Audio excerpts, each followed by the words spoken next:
That's Tim, K5OHY. I wanted to share a program that I've been working on the last few months. Um, it's hosted here at this website, rbnmapped.streamlight.app. This is a little project I've made for personal use that helps me visualize some of the data from the reverse beacon network. It shows visually signal to noise ratio, and I use it a lot, after POTA activations to see how well my antenna and radio were working and kind of tweak and modify different things for portable operations. And I also use it at home to kind of monitor how well my setup is working. A little bit about the reverse beacon network that most probably everybody knows, but I'll just go over it very briefly, is a really cool project for CW operators. Essentially, there are uh, s- skimmers all over the world that decode Morse code messages on the ham band and post them to this website, and then all this data, a lot of it's used by other websites, such as for Parks on the Air. You can schedule an activation, a CW activation, and when you call CQ, the reverse beacon network, if it does pick you up, will go ahead and spot you to the POTA page. They kind of work together, and that usually works fairly well. Every once in a while, the link between the two systems is not working. The caveat is your code needs to be able to be decoded. So if you're using a straight key, it needs, you have to be pretty clean with sending. Um, Also with the paddle, it has to be able to be read, but um, I found that it works fairly well. Right now, this is just there's no filtering, so it's just showing you all the spots right now that are going on. You can see 10 meters is open right now, and a lot of people are using 15 meters and doing some DX. What you can do is the spotter is the skimmer, so there are all the stations in red, and those are what are actually decoding the CW messages. And the spotted are the call signs that are sending the CQ. You can, let's say if I put my call sign here, it'll pull up all the latest spots that my call sign pinged. And I haven't been on the air much this week because I've been working so much, but if I change the filter to days and move this back a couple, days, it'll pull up the last 100 spots that I had. And this was a couple days ago. I did a Parks on the Air for my local park, and you can see all the spots. So this is a spotter that picked me up, um, and then here's my call sign, and this is the distance from, my theoretical location. It basically looks up my call sign and where I'm listed as. So if I'm somewhere else, it'll still show where my call sign is listed in the database. So my grid square on QRZ, I think that's where it picks it up. And then the distance to that, it'll give you the frequency, and then it'll give you a signal to noise ratio. Now, the signal to noise ratio is not visible here, and I don't know how much it really matters. It's the signal to noise ratio, to my understanding, is just showing you how strong your signal is over the base noise level. So the higher the decibel, the stronger your signal is at that spotter. So on different days, there's higher noise levels. Um, so if I wanted to test out two different antennas at home, what I could do is call CQ on a specific frequency with one antenna, and then I could move frequencies and go to another antenna and call CQ. You can also use TEST, and your call sign. That's what I do often because if you're just testing out an antenna and you don't have time to have a rag chew, You don't necessarily want to call CQ and have someone come back, but you can send test your call sign. So you can move up a frequency or change frequency slightly and send test in your call sign again, and you can see the difference. Um, this map doesn't visually show you signal to noise ratio, and that's kind of why I worked on this project that I've been working on. It gives you a little bit more visual of how strong your signal is on the map and where it goes. Um, and you can also, the reverse beacon network will only show you the last 100 spots. You can go back a number of days, but only shows you the last 100 for each call sign. But they do have raw data that you can download, and it goes all the way back to 2009. So you can download it. However, this raw data is not super useful i- to analyze. There's no real way to analyze it. It's just the raw data. And there is a limit to how many spots are on each file in the raw data. For example, if there's a contest, I believe I read somewhere there's a certain number of spots per day, and then once it surpasses that, it may not be on there. So on a busy contest weekend, some of the spots may not be listed in the raw data. My little program, and a caveat is I'm not a computer programmer. I had ChatGPT help me a lot with the programming, and it took a long time to work through some bugs. This is written in Python, so if you are a programmer and you look at the code and it looks really strange and not very professional, that's why I learned a lot during this process. However, I am not much of a programmer. Um, so just a brief overview. There's a few fields to enter data. Call sign, that's whatever call sign you want to look up. If you can use any call sign. So if I wanted to see someone else, if they're doing a POTA activation and I want to see how well they did and what spots they hit, I could put their call sign. The grid square is optional. I have it defaulted to my home QTH grid square, but you can put any grid square here. This is just like the button on the reverse beacon network. This will show all the beacons that I have listed in this program. When I wrote it a couple months ago, I used the current list of reverse beacons. It's not a comprehensive list. These are always changing, and not all the skimmers are up all the time. Some are only up part of the time. They come and go. In the future, I would really like to put up a skimmer here locally, but I've got a lot of projects before then, so hopefully sometime in the future I can do that. There's two ways to put data in here.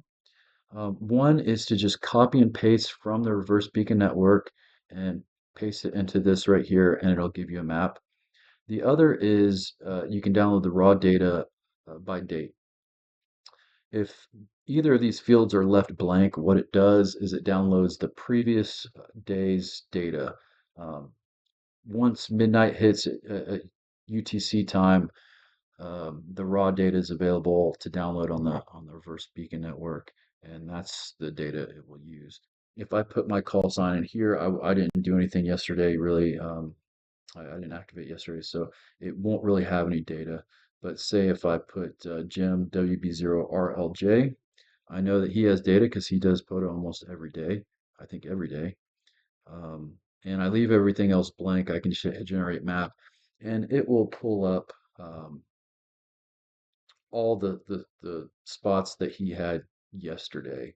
And as you can see, he always has a very strong signal and usually hits all over the world. Um, and like I said, this defaults to my grid square. If I wanted to go to his, this is his local park in Omaha.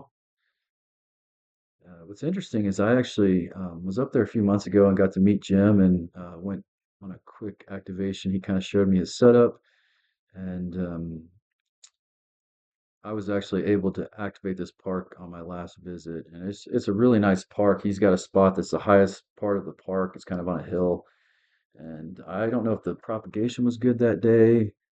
or if that park just has has a direct line to Europe. I got a ton of DX, I believe on 15 meters, so that was a lot of fun. So if we put his grid square, it will move, let's see, to his grid square in Omaha, um, to be a little bit more accurate. So that's if you just leave it blank, it'll just download the latest day's data. You also have filtering. Um, you can filter by band, you can filter by time. So let's just say if we want to see just Jim's spots on 10 meters, we could just click that and it'll show the 10-meter spots. Um, we can go back to all. And then we can also filter by time. You can just drag the slider and it'll um, show you the spots. So if you wanted to kind of, filter by time, you can do that. Say if you were at two different locations and you want to see where, your spots were at one location and not the other, you can filter it. Um, so to download the raw data, say if I wanted to download one of my favorite POTA activations was back in March, and this was kind of a really special activation. I think it's the one that got me hooked on CW POTA. I called CQ one time, and I mean, I had a pile up for just hours and hours and hours, and it was a lot of fun. I think propagation must have been really good that day. Um, it's also was a neat activation because it was Forrest KI7 QCF.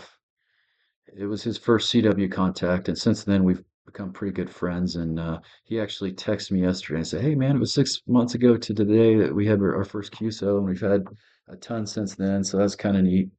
But if I put my call sign, it doesn't have to be capitalized. I'm going to leave this activation was from Lake Colorado City. And the reason I went out there back in March is I was contacted by a guy in Hungary, and he's a county hunter. He had previously got all the U.S. counties, and he's trying to do it for the second round. And he's only got a few left, and a lot of them are in Texas because Texas just has a ton of counties, and a lot of them are very sparsely populated. And from my understanding, there's not as many county runners as there used to be. So he's been sending out emails, and he happened to see that I do a lot of POTA around Texas, and he emailed me.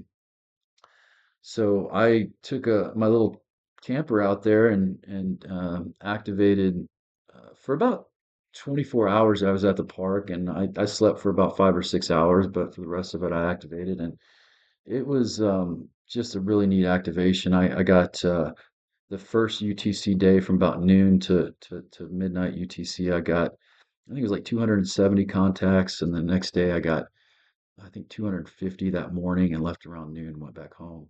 Um, Obviously, that doesn't happen all the time, but I think just conditions were really, really nice. Um, so if I go by date here and put the date of that activation, March 26th, and I hit generate map, it will.